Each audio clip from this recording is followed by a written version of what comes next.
CM ಸಿದ್ದರಾಮಯ್ಯನವರು 2ವರೆಗೆ ರಾಜೀನಾಮೆಯನ್ನ ಕೊಡ್ತಾ ಇದ್ದಾರೆ. ನೂತನ ಸಿಎಂ ಆಗಿ ಡಿಕೆ ಹೆಸರನ್ನ ಸ್ವತಃ ಸಿದ್ದರಾಮಯ್ಯನವರೇ ಘೋಷಣೆಯನ್ನ ಮಾಡಿದ್ದಾರೆ ಬ್ರೇಕ್ಫಾಸ್ಟ್ ಮೀಟಿಂಗ್ ನಲ್ಲಿ. ಈಗ ಸಿಎಂ ನಿವಾಸದಿಂದ ಡಿಕೆ ಶಿವಕುಮಾರ್ ಅವರ ನಿರ್ಗಮನ ಕೂಡ ಆಗಿದೆ. ಏನನ್ನೂ ಮಾತನಾಡದೆ ಡಿಕೆ ಶಿವಕುಮಾರ್ ಮೌನಕ್ಕೆ ಜಾರಿದ್ದಾರೆ ಅನ್ನೋದು ಗೊತ್ತಾಗ್ತಾ ಇದೆ. ಸಹಜವಾಗಿ ಡೇ ಒಂದಿನಿಂದಲೂ ಕೂಡ ಡಿಕೆ ಶಿವಕುಮಾರ್ ಆಗಿರಬಹುದು, ಸಿದ್ದರಾಮಯ್ಯನವರಾಗಿರಬಹುದು, ಪರಸ್ಪರ ಯಾವತ್ತೂ ಕೂಡ ಅಧಿಕಾರದ ವಿಚಾರಕ್ಕೆ ವಾಗ್ದಾಳಿಯನ್ನು ನಡೆಸಿಕೊಂಡಿರಲಿಲ್ಲ. ಅವರ ಬಣದವರು ಮಾತನಾಡ್ತಾ ಇದ್ರ ಹೊರತು ಇಬ್ಬರು ಕೂಡ ಒಬ್ಬರ ಕೈಯನ್ನು ಒಬ್ಬರು ಮೇಲೆತ್ತಿ ನಾವು ಜೋಡೆತ್ತುಗಳು ಅನ್ನುವಂತಹ ಮೆಸೇಜ್ ಅನ್ನು ಕೊಡ್ತಾ ಇದ್ರು.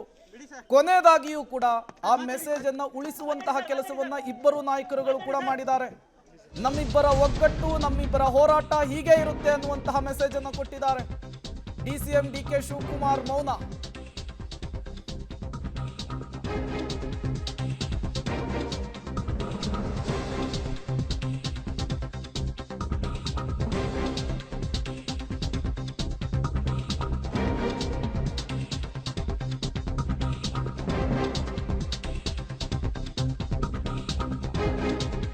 ಅಜ್ಜಯ್ಯನ ಸೂಚನೆಯಂತೆ ಮೌನವನ್ನು ವಹಿಸಿದ್ದಾರಂತೆ ಡಿಕೆ ಶಿವಕುಮಾರ್.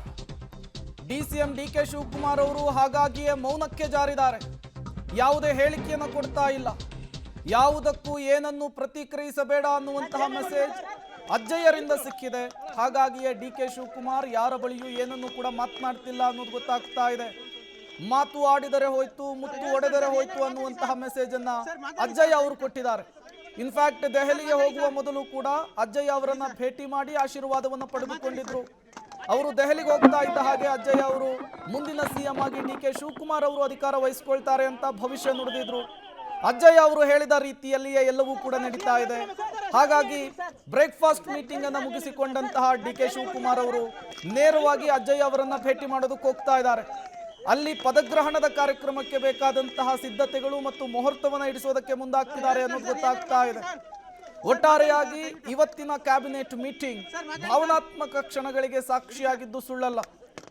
ಸಾಮಾನ್ಯವಾಗಿ ಮಾಸ್ ಲೀಡರ್ ಒಬ್ಬರು ನಿರ್ಗಮಿಸ್ತಾ ಇದ್ದಂತಹ ಸಂದರ್ಭದಲ್ಲಿ ಅವರ ಅಭಿಮಾನಿಗಳು, ಪಕ್ಷದ ಕಾರ್ಯಕರ್ತರು ಕಣ್ಣೀರನ್ನು ಹಾಕುವುದನ್ನು ನಾವು ನೋಡ್ತೀವಿ. ಆದರೆ ಅವರ ಸಹೋದ್ಯೋಗಿಗಳು, ಹಲವು ವರ್ಷಗಳಿಂದ ಅವರ ಜೊತೆಗಿದ್ದವರು ಕೂಡ ಕಣ್ಣೀರು ಹಾಕಿರುವಂತಹದ್ದು ಇದೇ ಮೊದಲು ಅನ್ನುವ ರೀತಿಯಲ್ಲಿ ಕಾಣಿಸ್ತಾ ಇದೆ.